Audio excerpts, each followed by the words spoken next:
When I was a kid, my stepfather asked me what I wanted to be when I grow up. A magician. I answered quickly with worldwide clarity. He huffed at that answer. That ain't a job, son. Wearing makeup and doing a little dance at parties ain't a job to seek. Best start looking yonder. I took exception to that and returned with I said a magician, not a clown, asshole. That earned me a good throttling, something I've always had a knack for goading. Sad to say, he ended up being right about that fact, as my dreams of being the next Harry Handcuff Houdini never came to pass. So, I took his advice and looked yonder. Eventually, that led to me becoming a cop.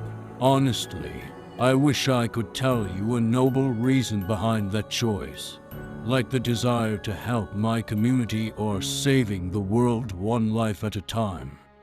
But as my mother used to put it, only the devil fiddles lies. I spent 6 years working the graveyard patrol.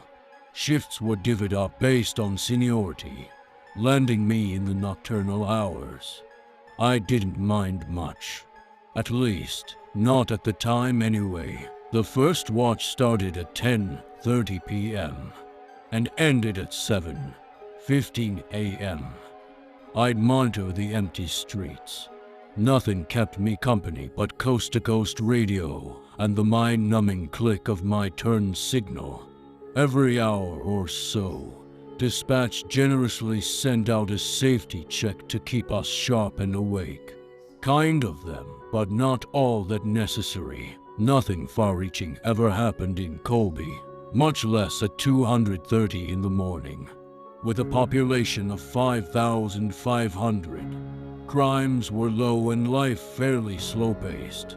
Occasionally, petty crimes ran the gamut of traffic offenses, domestic disturbances, or underage drinking. In a town with little to offer its younger cliques, alcohol took precedence. We were as rural as Thomas County had to offer, halfway to everywhere. No tall trees or rolling hills, just blue sky kissing prairie. There's no place like home. At 2:45 in the morning, the soft robotic voice of dispatch radioed at 21:37:21 criminal trespass. Even before the details, I already had a hunch where I'd be heading. I pulled onto the interstate, pushed up to 70, and held it there as the town lights became spectral dots in the rearview. At 15 minutes out, the silos of the Windsor Mill grain elevator were inevitably visible. Once upon a time, the huge structures were used to stockpile grain, thousands by the bushel. But in an unforeseen tragedy, a fire ripped its way through the facility, killing 4 workers in the process. Left in financial ruin, the elevator was shut down and condemned, but not quite abandoned. Its old, charred skeleton still belonged to the owner, Ralph Windsor, the same man who had made the distress call tonight. The place had naturally become a beacon for tourists to explore and hoodlums to tag. So for Windsor, trespassing calls were typical. Despite his relationship with the place equating to a dead limb, he never stopped safeguarding his perished property. I pulled the cruiser onto the dirt path that sloped toward the fenced entrance. Ralph Windsor's hunched figure was waiting by his truck. He was a burly man, face pinched with wrinkles and a mat of hair that rested greasily over his scalp. Evening. Ralph, I greeted, crunching up the gravel toward him. Kid sneaking in the pool again. He eyed me humorlessly and tweezed out another cigarette, a nasal twang guiding his voice. Something else, I reckon. I followed him through the gate and across the foregone lot. The silos stood in 15-foot clusters over us, enormous gravestones marred by a great blaze. Adjacent to them was the decrepit ruins of the warehouse, its roof collapsed in sunder and the lower half reclaimed by nature. A breeze of rust-scented wind scraped my nostrils. The incident had brought to light some safety violations as well as poor evacuation measures. To this day, Windsor was never keen on those details, not even after questioning by the media. Despite pushing 83, he still had a firm farmer-like stride. Cut a hole in my fence, probably on camera too. I heard him sneaking around the basement area. Figured it was just some little shits come to tag. Nah, these were men, hootin' and hollerin' things down there I'd never heard in my life. A bunch of gibberish speak. We walked along the haggard north side of the silos and came to a gaping hole punched into the concrete, the entrance to the basement. How many would you say you heard? I asked him. 3, maybe 4 of them. I would have gone down there to scare them off, but his sundried face slackened. It sounded like there was a tussle, like they was fixin' to hurt someone down there. Does it sound like they have weapons? Any gunshots? He shook his head and replied, not that I heard. I crawled through the hole, springing up a cloud of dust at my ankles. You head on home, Ralph. I'll take it from here. Whatever he'd muttered while walking off never reached me. Shining the flashlight ahead, I traced the graffiti-festooned walls. There was always more when I came here, like a new generation added to the mold. The passage to my left opened up to a wide concrete room lined with machinery. Ancient pulleys once used to hoist things up the silos funnel now caked in soot and grime like a fossil's vertebrae. As I moved to inspect the area, a distant sound resonated from the shaft behind me. I followed after it, kicking up puffs of ash dust with every step, even though I'd often been called to this place. It was still very easy to get lost in the tunnels that snaked beneath the structures. It was like walking down a dark throat to a stomach that still smelled of fermented grain. Large patches of the walls were still smeared black from where the fire had eaten them. Cut off from the outside world, I was left in the muffled thud of my footsteps and the excessive pounding sounds. Then something foul hit my nose, a putrid odor that changed the dark throat into a dark colon. I blew it out, clamping a hand over my mouth to keep from breathing it. My light flickered, burning away the shadows until it settled on a shape slumped against the wall. A man. His neck was drooped and hanging at a bent angle. He was facing a room across from him as though he had collapsed backward out of it and into the wall, judging by the blood behind his head. It was a nasty spill. The hoodie he wore was peppered with holes, a knife's handle still jutting out of one of them. Stab wounds, at least 6 of them. I realized then that the wretched odor I'd been smelling was coming from his bowels. Just as I moved to check him for signs of life, a loud thud came from the room he sat across from. Only this time, it was punctuated by a resounding wood crunch. Hand on my sidearm, I leaned over my shoulder and glanced inside the room.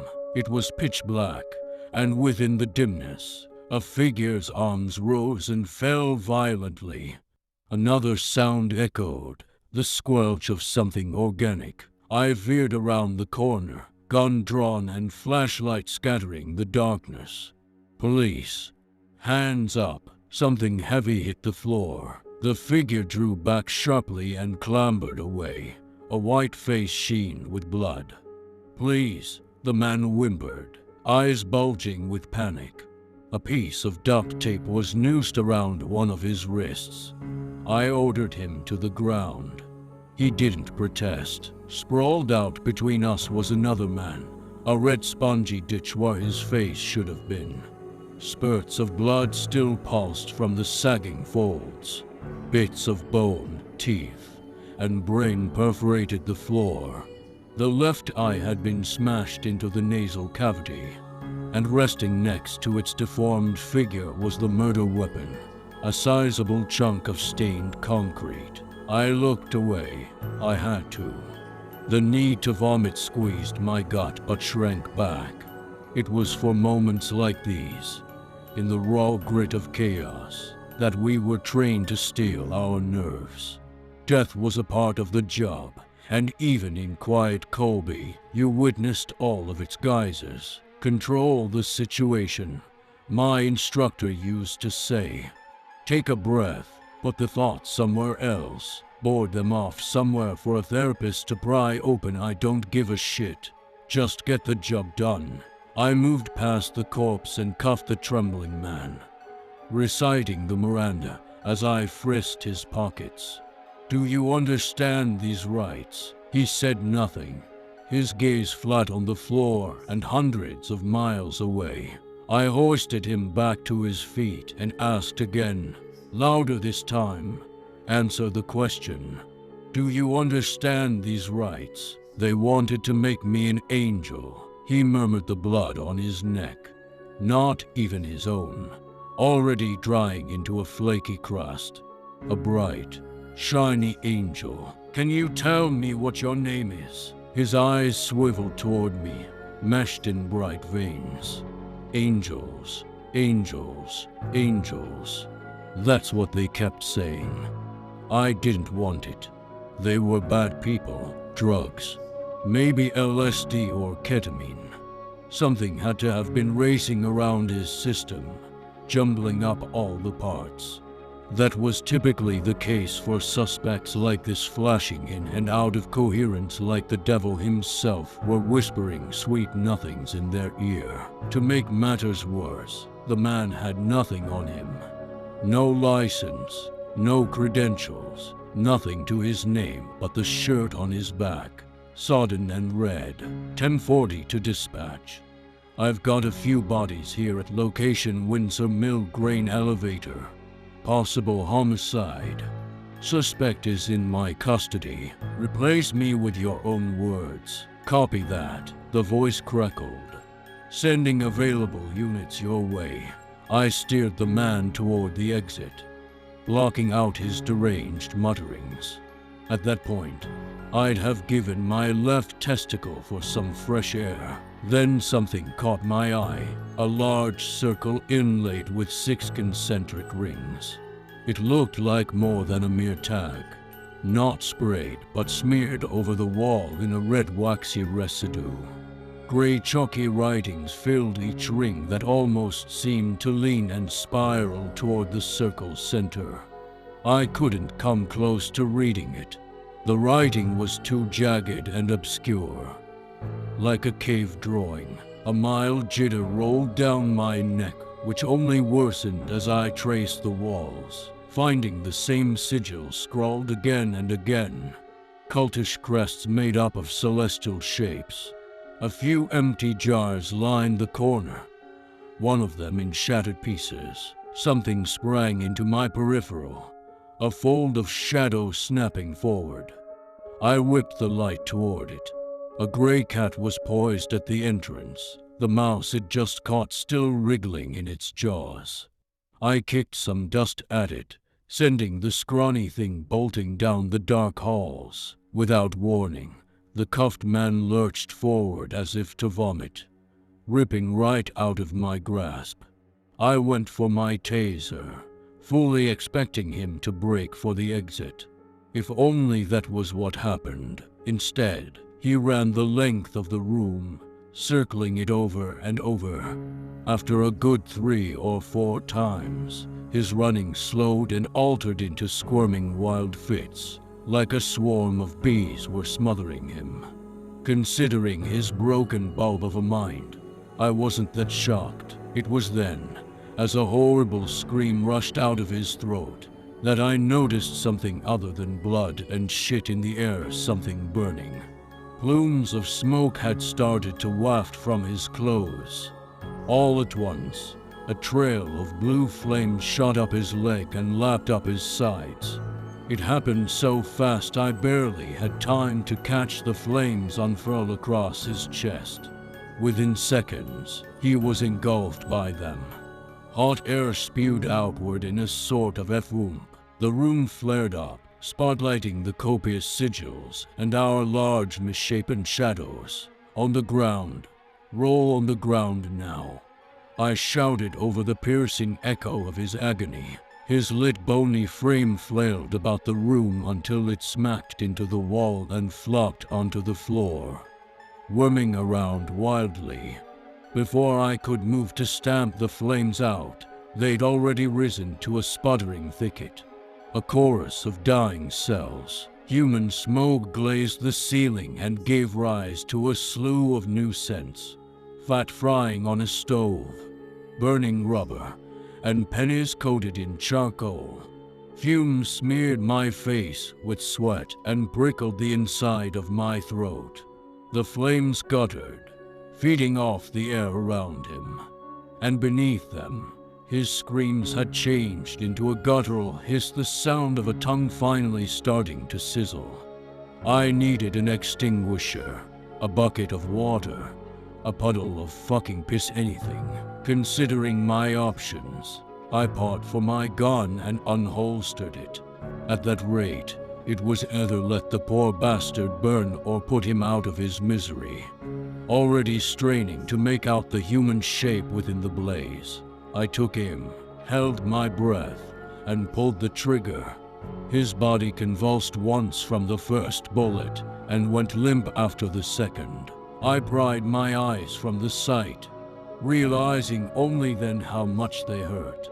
There hadn't been any gas, no substance drenched over his clothes, and no device in his pockets. It just happened poof. I needed air, a moment to let my wits fall back into place. Then he started to move again.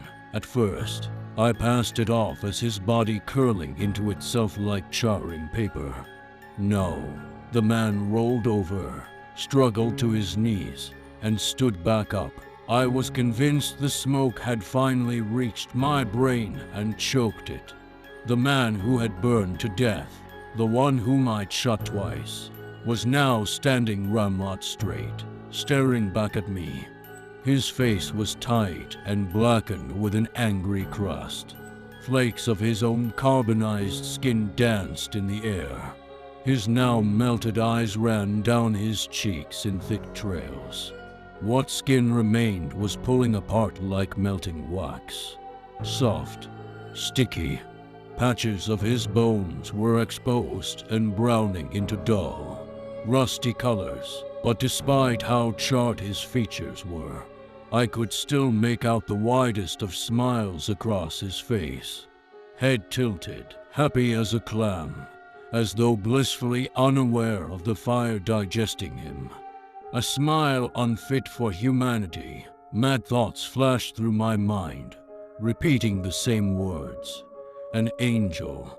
A bright and shiny angel. The man's gnarled head cocked this way, and that as though soaking up the room for the first time.